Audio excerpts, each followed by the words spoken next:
자, 오늘은 다섯 번째 강의가 되죠, 그렇죠?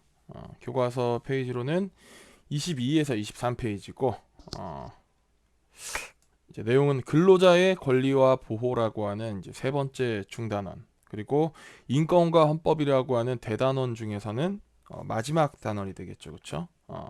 자, 근로자의 권리와 보호라는 주제로 한번 수업을 진행해 볼 건데, 먼저 첫 번째, 자, 소제목이 헌법으로 근로자의 권리를 보호하다라는 제목으로 이제 시작이 됩니다. 어, 자, 먼저 근로자라는 걸 이제 우리가 근로자의 어떤 권리를 배우기 위해서는 근로자의 용어가 뭔지 정의부터 먼저 알고 가야겠죠, 그렇죠? 자, 근로자는 무엇이고 사용자는 무엇이냐? 자, 근로 조건 하에 근로 조건이란 건 뭐냐면은 일을 하는 사람이 내가 노동력을 제공하는 조건으로 나는 얼마의 돈을 받고 몇 시간 동안 일을 할 거고 내가 쉬고 싶을 때 언제 어떻게 쉰다 뭐 이런 식의 이제 조건들을 근로 조건이라고 합니다. 근로 조건 하에서 근로 계약서를 작성을 하고요. 그리고 노동을 제공하는 사람을 근로자라고 부릅니다. 그러니까 쉽게 말해서 돈 받고 일하는 사람을 이제 근로자라 부르는 거죠, 그렇죠? 그리고 이제 이 노동을 제공하는 근로자에게 보수를 주고, 즉 돈을 주고 고용하는 사람 또는 회사를 사용자라고 합니다. 그러니까 우리가 이 근로자라고 하면은 일하는 사람이 근로자인 거고, 사용자라고 하면은 사장님 또는 이제 뭐 회장님 이런 분들이 이제 사용자가 되는 거죠, 그렇죠? 그럼 간단하게 이제 용어 정리를 했으니까 넘어가서, 자, 과거의 근로자들의 어떤 처우라는 것은 어떤 대접을 받았는가라는 뜻입니다. 처우가 어땠는가? 자, 실제 존재하는 신순애라고 하는, 지금 이제 나이가 68이신, 이제 거의 할머니의 이제 길로 접어드신 분이죠, 그렇죠? 이 신순애라고 하는 여성의 삶을 한번 보겠습니다. 이분은 1966년 동대문에 있던 평화시장에 미싱 보조로 취직을 했어요. 미싱 보조가 뭐냐면은 우리가 그 재봉틀이라고 하는 기계 있죠. 실을 빠른 속도로 박아 넣는 따라락 하는 기계 있지 않습니까? 그걸 이제 미싱이라 그러는데, 그 미싱을 하는 사람을 미싱사라 그래요. 미싱사 옆에서 이제 여러 가지 일을 잡무를 도와주는 사람을 미싱 보조라고 합니다. 이 미싱 보조로 취직을 했어요. 그때 당시 나이가 13세. 지금 여러분들 나이가 15세니까 여러분들보다 2살 어릴 때, 동생일 때 이제 동대문 평화시장에 미싱 보조로 취직을 했습니다. 하루의 노동 시간이 16시간이었어요. 야, 하루가 24시간인데 그 중에 3분의 2를 노동으로 일을 했다는 겁니다. 자, 그리고 나서 받은 첫 달 월급이 얼마였냐면은 700원이었어요. 700원. 당시에 쌀이 80kg 한 가마니에 3,400원이었어요. 오늘날 이제 이 쌀이 아니고 쌀값 대비해서 환산해 보면은 오늘날 쌀 80kg가 대략 한 32, 3만 원 정도 하더라고요. 그러면은 당시 3,400원일 때 비해서 오늘날 쌀값이 약 100배 정도 뛴 거죠, 100배. 그러면 이 700원에다가 얼마를 곱하면, 100을 곱하면 오늘날로 치면 첫 월급이 약 7만 원 정도 받았다는 겁니다. 여러분들 보통 요새 용돈 받는 친구들 보면 일주일에 뭐 내가 물어보니까 10,000원 이상씩 받는다 그러더라고요. 그럼 여러분은 일주일에 10,000원씩 받으면 한 달에 한 4만 원에서 5만 원 되잖아요, 그렇죠? 그러면은 이때 당시에 13살 된 이 신순애라고 하는 여성이 하루에 16시간을 일하고 월급을 받았는데 그 돈이 7만 원이라면은 그 돈이 얼마나 적었는지, 했던 일에 비해서 열악한 환경 속에서 적은 급여를 받고 일했는지 우리가 짐작해 볼 수 있겠죠.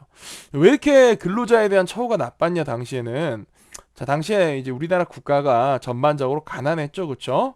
그리고 그때는 이 가난을 벗어나기 위해서는 일단 우리나라 국가의 경제 수준이 빠른 속도로 성장해야 된다라는 그 경제 개발이 우선이라는 목표가 있었어요. 그러다 보니까 지금 뭐 니네들 어떤 그 열악한 환경인 거 알고 있겠는데 그거를 갖다 우리가 다 챙겨줄 수가 없어. 일단은 다들 희생하자. 희생해서 일단 기업이 먼저 성장하고 그 다음에 기업이 성장하는 것과 함께 국가가 성장하면 그 다음에 너희도 좀 제대로 된 대접을 받을 수 있을 거야 라는 그런 논리 하에서 근로자들이 상당히 열악한 환경 속에서 일을 할 수밖에 없었습니다.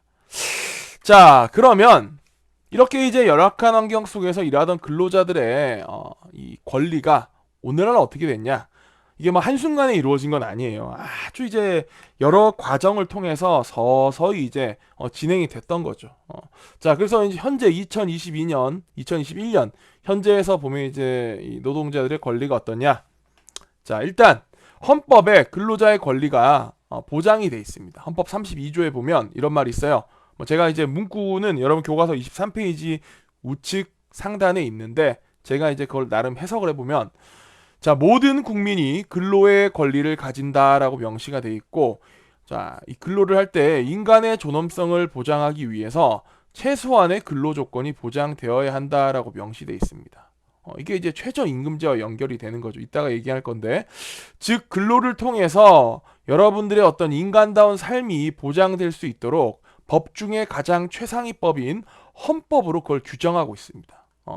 그래서 뭐 이제 최저임금을 줘야 된다. 최저임금 이따 먼저 얘기할 거고, 또 일을 시킬 때 돈을 아무리 많이 줘도 하루 24시간 내내 일을 시키면 그것 또한 인간다운 삶이라고 볼 수 없죠. 그렇죠? 그래서 현재는 하루에 8시간 일하고 일주일에 40시간 노동하는 것을 법정 이제 이 근로 기준 시간이라 그래 가지고는 모든 노동자는 하루에 8시간, 일주일에 40시간까지만 일하게끔 이렇게 법으로 규정하고 있어요.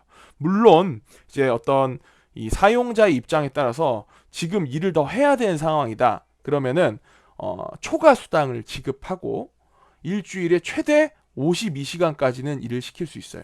하지만 52시간 넘어가서는 더 노동을 하게끔 강요할 수가 없습니다. 이게 이제 오늘날 헌법과 그리고 근로기준법으로 보장되고 있는 근로자의 권리입니다.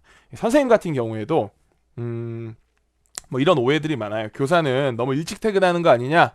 선생님은 학교 같은 경우 이제 퇴근 시간이 오후 4시 30분이거든요. 근데 선생님 너무 일찍 퇴근하는 거 아닙니까? 보통 직장이 몇 시에 퇴근하냐면은 이제 야근이 없다면 6시에 퇴근을 해요.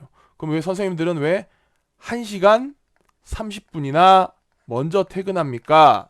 왜 1시간 30분 먼저 퇴근하냐면 이렇게 이제 이해가 됩니다. 6시에 퇴근하는 직장인들은 출근 시간이 9시예요. 근데 이제 선생님들은 출근 시간이 우리 학교 몇 시냐? 우리 학교는 8시 오전 8시 30분에 출근을 합니다. 그러니까 일반 직장보다 30분 먼저 출근하니까 30분 퇴근 시간도 30분 먼저 이제 빠른 건 뭐 당연한 거죠. 그렇죠? 하루 8시간 근무하게 돼 있으니까. 그럼 좀 이해가 안 되는 게 있죠. 선생님 그래도 30분 먼저 출근했으면 퇴근 시간도 30분만 빨라야지. 즉 오후 5시 30분에 퇴근을 해야지. 왜 여기다 추가로 더 1시간을 빨리 해서 4시 30분에 퇴근하십니까? 이것도 이유가 있어요. 자, 일반 직장인들은 오전 9시에 출근해서 오후 6시에 퇴근한다 치면 근로시간이 몇 시간이에요? 근로시간이 9시간이 되죠. 그렇죠? 근데 우리가 지금 현행법상 하루에 몇 시간 근무시킬 수 있어요? 하루에 일할 수 있는 시간이 8시간이란 말이죠. 근데 왜 9시간 일하냐? 9시간 일하는 게 아니고 중간에 1시간은 뭘로 제공이 되냐면 밥 먹어야 되니까 점심시간으로 제공이 됩니다. 즉 9시간 중에 점심시간 1시간을 제외하면 몇 시간이 되는 거예요? 8시간이 되는 거죠. 그 8시간 근무하고 오후 6시에 퇴근하는 거예요. 근데 선생님들은 법적으로 점심시간이 보장이 안 돼요. 왜 그러냐면, 자, 예를 들어서 제가 3학년 일반 담임교사인데 제가 점심시간에 밥을 먹고 있어요. 근데 갑자기 막 우리 반 학생이 왔어. 선생님, 뭐 누구랑 누구가 싸워요. 뭐 민식이랑 철식이가 싸우고 있어요. 어떻게 해요? 이러면은 제가 지금 내 점심시간이니까 일단은 가서 친구들이 잠깐 싸움을 멈추고 이따가 선생님이 밥 다 먹고 올라가면 그 다음부터 다시 싸우도록 해라. 뭐 이렇게 할 수 있는 건 아니잖아요. 또는 뭐 제가 밥을 먹고 있는데 또 학생이 와가지고 선생님 뭐 큰일 났어요. 왜 하니까 우리 반에 뭐 민식이가 지금 운동장에서 공차다가 다리가 부러졌어요. 근데 담임이 빨리 가서 뭐 응급차를 불러가지고 아니 보건실로 데리고 오든지 해서 병원을 보내든지 이렇게 해야 되는데 지금 내 점심시간이니까 이따가 내 밥 다 먹고 나면 그때부터 아프라고 해라. 이렇게 할 수 있는 건 아니지 않습니까? 그래서 교사는 이 학교라는 현장의 특수성 때문에 점심시간이 보장이 되지 않고 그냥 선생님이 짬 날 때 가서 빨리 밥 먹고 와야 돼요. 그러다 보니까 점심시간이 보장이 안 되니까 그 1시간이 이제 없으니까 퇴근이 추가로 1시간 더 빨라져서 4시 30분에 퇴근을 하게 되는 겁니다. 자, 이런 식으로 법으로 오늘날 이 노동 시간에 대한 기준과 최저임금이 다 보장이 돼 있어요. 그럼 이제 이 최저임금이 뭔지 우리가 한번 같이 살펴봅시다. 자, 최저임금제가 뭐냐?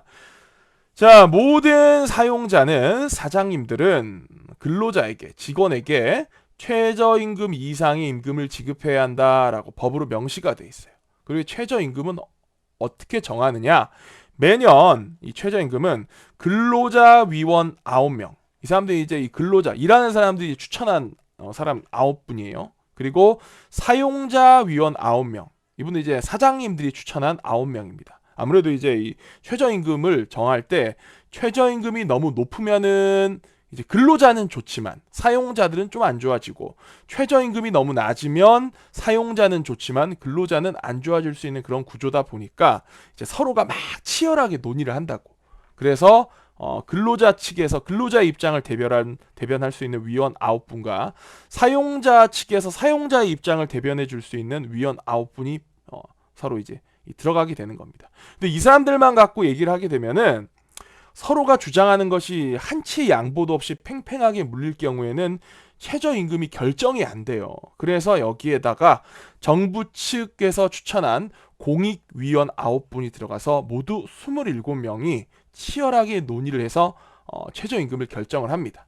자, 최저임금이 결정이 되면 고용노동부 장관은 매년 8월 5일까지 이제 다음해 1월 1일부터 적용될 최저임금. 자, 그러니까 예를 들어서 2021년 8월 5일까지 결정되는 최저임금은 올해 적용되는 게 아니고 2022년 내년 1월 1일부터 이제 적용될 최저임금이 되겠죠. 이제 그게 결정이 되면 이제 고용노동부 장관은 이거를 고시해야 됩니다. 고시가 뭐냐면은 다른 사람들에게 알린다, 국민들에게 알린다 이 뜻이에요. 자, 그럼 아직 내년 1월 1일부터 적용될 최저임금은 아직 결정이 되지 않았겠죠. 하지만 지금 2020년에 지급되고 있는 최저임금은 언제 결정됐겠어요? 작년인 2020년 8월 5일까지 결정이 됐겠죠. 그렇죠? 자, 그러면은 그래프를 통해서 우리나라의 지금까지의 최저임금이 어떤 식으로 변화해 왔는지 한번 살펴보겠습니다. 자, 지우개로 조금 지우고, 자, 보시면 우리나라에 지금 현재 지급되고 있는 2021년의 최저임금은 8,720원입니다. 8,720원인데 8,720원. 1시간에 8,720원을 받는다 그러면 이거 어떻게 많이 받는 것 같아요? 적게 받는 것 같아요? 이게 이제 좀 애매한 거예요.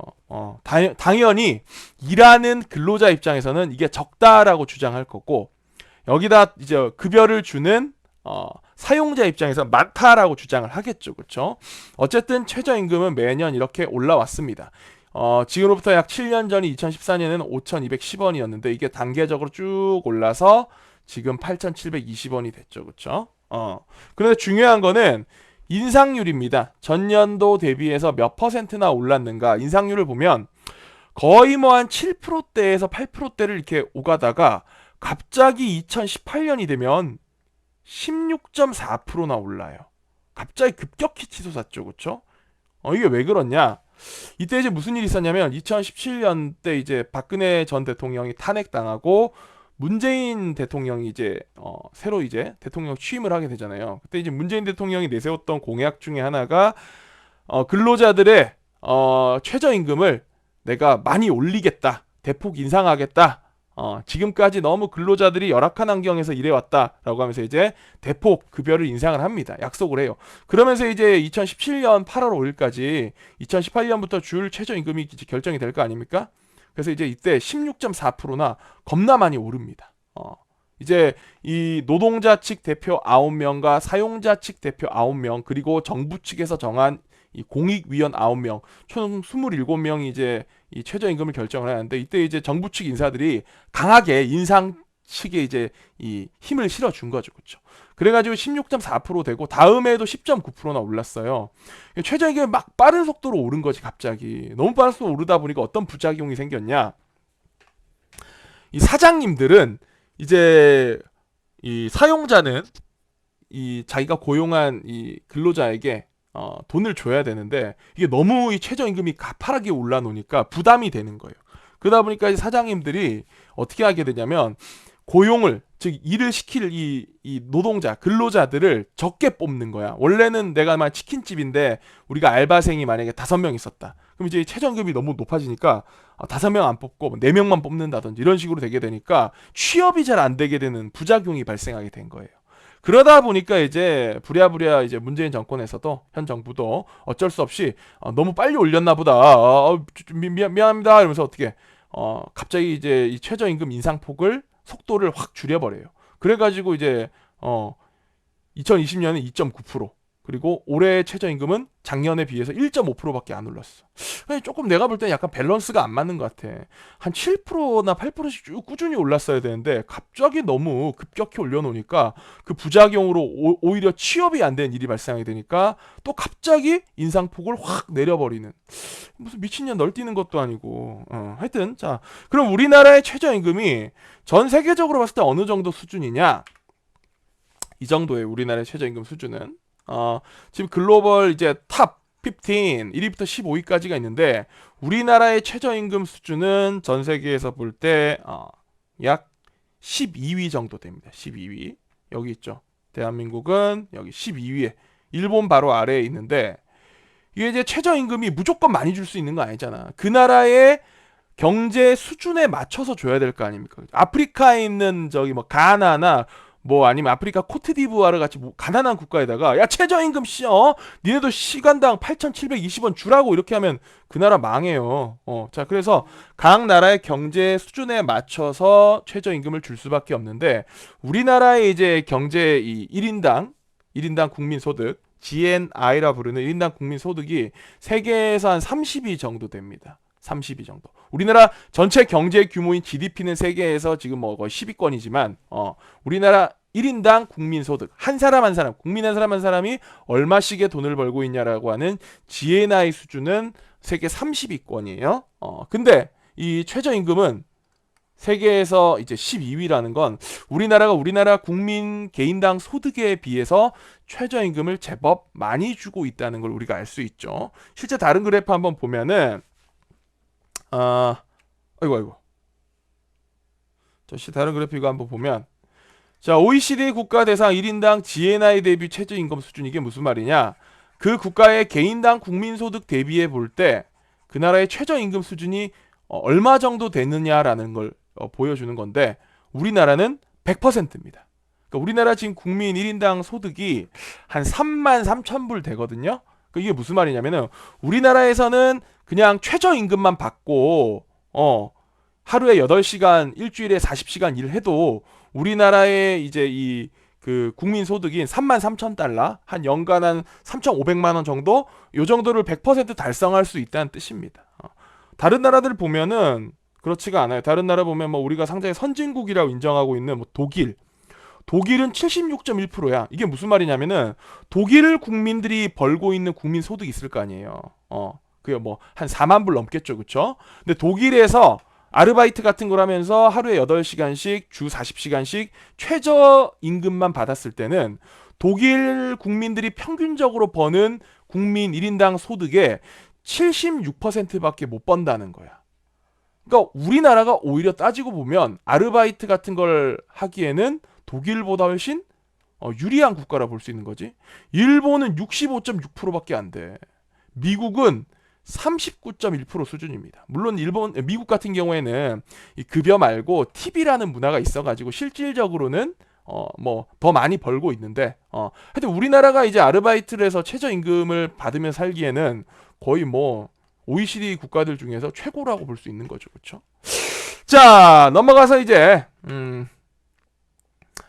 자, 그러면 이제 우리가 이제 근로조건과 최저임금 제도까지 봤으니까 이번에 이제 볼 거는 노동 3권이란 걸 볼 겁니다. 교과서 23페이지에 나와 있는데, 자, 헌법 제 33조에 보면은 노동 3권이란 게 보장이 돼 있어요. 노동 3권은 근로자가 갖는 세 가지 권리인데, 자, 이게 왜 필요하냐?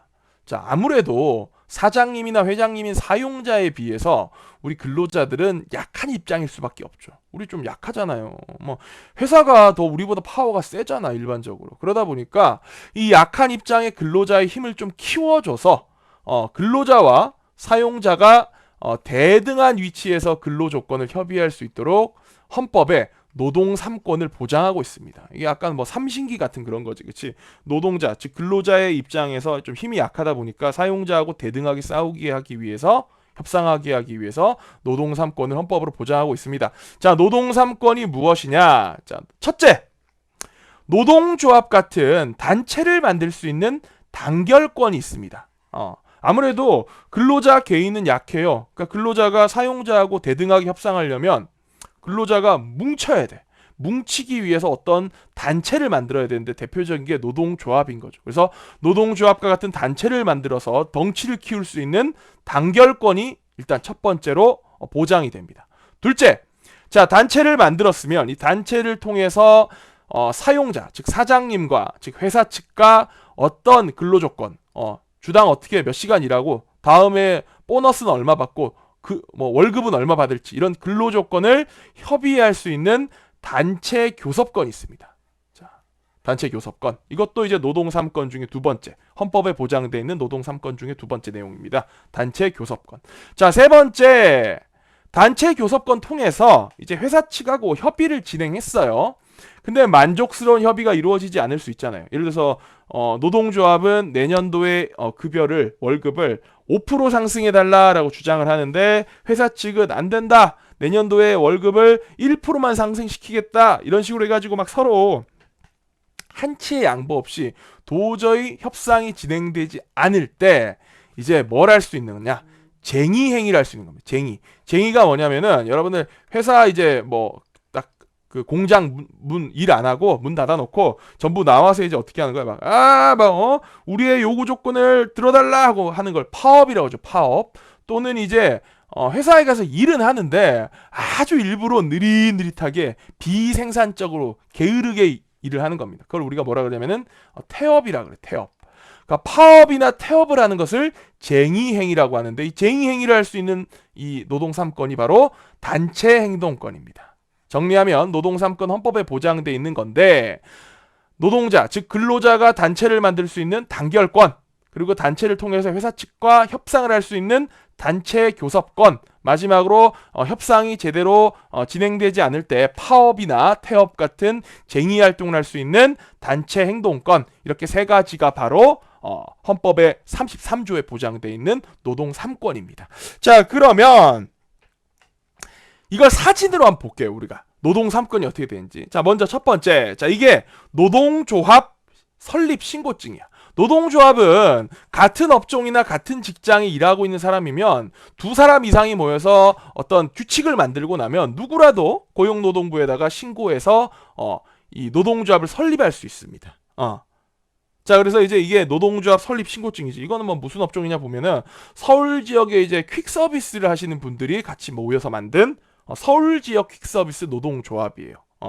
자, 이렇게 이제 단결권을 통해서 노동조합을 만들었다면 이제 사용자 측과 이렇게 협상을 할 수 있는 겁니다. 이게 바로 뭐겠어요? 앞에서 얘기했던 단체 교섭권인 거죠. 이건 지금 이거 현대자동차인데 이제 이쪽이 이 근로자 측이 되는 거고 이쪽이 이제 회사 측, 즉 사용자 측이 되는 거죠. 이렇게 이제 협상을 하는 겁니다. 협상을 막 해가지고 머리 띄고 뭐 단결해가지고 막 월급 얼마 올려달라, 안 된다, 요만큼만 올리자, 막 서로 협상하겠죠. 협상하다가 이게 잘 되면 이대로 이제 사이좋게 악수하고 막 사진 찍고 웃으면서 끝나는 건데, 이 협상이 잘 안 된 거야. 그러면 이제 어디로 가야 되겠습니까? 바로 이제 이런 파업 같은 걸로 가는 거지. 파업으로 가가지고는 이제 총 파업이다 이렇게 해서 이제 단체 행동권을 사용하는 겁니다. 자, 이렇게 해서 우리가 사진을 통해서도 노동 3권을 한번 살펴봤습니다. 단결권, 단체 교섭권, 단체 행동권이 되겠죠. 자, 그럼 마지막으로 이제 오늘 볼 게 뭐냐? 자, 마지막으로 볼 건 여러분들 청소년의 근로는 어떻게 되는가? 이걸 한번 같이 보겠습니다. 자, 여러분들 청소년이죠, 그렇죠? 우리나라는 이제 이 중학생과 고등학생을 그 나이에 해당하는 사람들은 청소년이라 부르는데, 즉 이제 미성년자지만 만 13세 이상인 사람들을 청소년이라 불러요. 여러분들 청소년이죠. 자, 여러분들이 이제 이 일을 할 수 있는, 돈을 받고 일을 할 수 있는 근로자가 될 수 있는 가능 연령은 어떻게 되느냐? 나이가 어떻게 되냐? 자, 원칙적으로는 15세 미만, 만 15세 미만, 혹은 만 15세 이상, 만 18세 미만이라도 중학교에 다니고 있는 학생은 근로를 할 수 없어요. 그러니까 여러분들 지금 중학생이기 때문에 의무교육을 받고 있는 사람들이기 때문에 공부해야지 무슨 일을 하냐 이거야. 자, 그런데 그래서 원래는 일을 못 하게 돼 있는데 만 13세 이상, 만 15세 미만이라도 여러분들 나이에 해당하더라도 또 중학교 다니고 있더라도 뭐 어떻게 하다 보니까 반드시 일을 해야만 하는 상황이 있을 수 있잖아요. 근데 내가 볼 때는 뭐 그런 상황 거의 없거든. 지금 대한민국 복지가 잘 돼 있어가지고 뭐 자기가 굳이 일을 해가지고 알바를 해서 막 가족을 먹여 살려야 되고 이런 경우는 거의 없다고 보면 돼. 근데 이제 만약에 그런 경우가 있다 치자. 그런 경우가 있을 때는 뭘 해야 되냐면 고용노동부 장관이 발급하는 취직인허증이라는 걸 발급받아서 근로자가 될 수 있어요. 이 취직인허증이 뭐냐? 이따가 설명할 건데 사진을 보여주고 이 받기가 되게 까다롭거든요. 이 취직인허증이 있으면 뭐 굳이 내가 일을 해야겠다. 그러면 이 취직인허증을 받아서 여러분도 일을 할 수가 있습니다. 단 이 과정이 생략된 각종 알바 있잖아요. 여러분들 뭐 요새 뭐 여러분들 하는 거 있어 보면 여러분 선배도 그렇고 뭐 전단지 배부하기, 또 주말에 가서 많이 하는 게 주말에 뷔페 하는 데 가서 뷔페 뭐 서빙하는 거, 뭐 또는 결혼식장 주차 알바, 이런 것들이 여러분 나이에 취직 인허증 없이 이걸 한다면 전부 불법 고용입니다. 그러니까 이런 불법 고용이다 보니까 여러분들 제대로 된 최저 시급도 뭐 받지 못해요. 그런 거 안 하는 게 좋습니다. 그런 불법 고용을 하는 어른들이 나쁜 사람들인 거야. 그리고 그런 불법에 같이 짝짝꿍 맞춰가지고 나 에어팟 갖고 싶은데 주말에 뷔페 알바 뛰고 그거 살래, 이런 여러분들도 그렇게 하면 안 되는 거예요. 자, 그럼 취직인허증이 뭐고 어떻게 받냐? 이게 이제 취직인허증을 받기 위한 신청서인데 되게 까다로워요. 어떻게, 왜 까다롭냐면 일단 여러분들 나이와 주민번호와 주소를 써야 됩니다.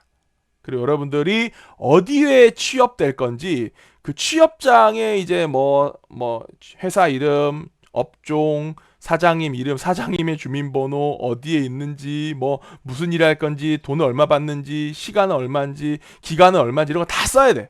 그리고 여러분 다니고 있는 교장 선생님, 우리 마포중학교 교장 선생님의 학교 이름, 어디에 있는지, 수업 시간 하루에 몇 시간인지, 그리고 교장 선생님의 의견이 뭔지까지 받아야 돼. 그리고 여러분들의 친권자, 부모님이나 부모님이 안 계시면 여러분들 법정 후견인의 이름, 주민번호, 주소, 동의하는지 안 하는지까지 다 써. 이 모든 과정을 다 쓴 다음에 이거를 갖다가 고용노동청장에다가 내면은 고용노동부 장관 이름의 이 취직인허증이라고 하는 이게 발급이 됩니다. 근데 사실 이게 되겠냐 이게? 그러니까 너희는 일하지 말라는 거야. 그냥 공부 열심히 하라는 거야. 여러분들이 뭐 일할 필요가 뭐가 있어. 끽해봐야 뭐 여러분 원하는 축구화 사고 싶다, 뭐 무슨 옷 사고 싶다, 이런 것 때문에, 뭐 여자친구 선물 사주고 싶다, 이런 이유 때문에 여러분들이 주말에 쉬어야 되는데 막 그 시간에 가서 막 그 불법 알바를 하고 이게 말이 되냐? 자, 그러면 청소년이 만약에 알바를 할 때 성인의 어떤 그 근로와 청소년 근로에 차이가 있냐? 딱 두 가지 차이가 있어요. 다른 조건은 다 동일합니다, 여러분들. 여러분들이 받아야 될 급여도 다 동일하고 모든 게 다 동일한데 딱 근로 조건 차이가 뭐냐? 바로 이거예요. 근로 조건 차이. 자, 모든 조건이 동일하지만 원칙적으로 성인은 하루에 8시간 일한다 했죠. 근데 청소년은 하루에 7시간만 일할 수 있어요. 그리고 성인은 일주일에 40시간 일하지만 청소년은 일주일에 35시간까지만 일할 수 있습니다. 그리고 성인들이 할 수 있는 업종에 여러분들 못하는 게 있어요. 여러분들 일단 주점, 그러니까 여러분들한테 어떤 해를 끼칠 수 있는 유해 업종은 안 되는 거예요. 주점에, 술집에 고용 안 되고, 카지노에 고용 안 되고, 모텔이나 이런 숙박업소에 고용 안 되고, PC방에 고용 안 되고, 그 외에 건강에 해를 끼칠 수 있는 유해 화학 물질을 취급하는 업체 등에는 여러분들을 고용할 수가 없습니다. 이런 두 가지 조건 차이가 있다는 거, 근로 시간의 차이가 있고 근로할 수 있는 업종에 이제 제한이 있다는 거, 요런 걸 제외하면 여러분들도 성인과 모두 똑같은 조건 하에서 똑같은 대우를 받으면서 일할 수가 있습니다. 자, 여기까지 해서 오늘 조금 시간이 길었네요. 자, 여기까지 해서 오늘 5번째 강의가 끝났고, 여러분들 퀴즈도 다 만점 받았기를 제가 기원하겠습니다. 자, 다음 시간에 봅시다.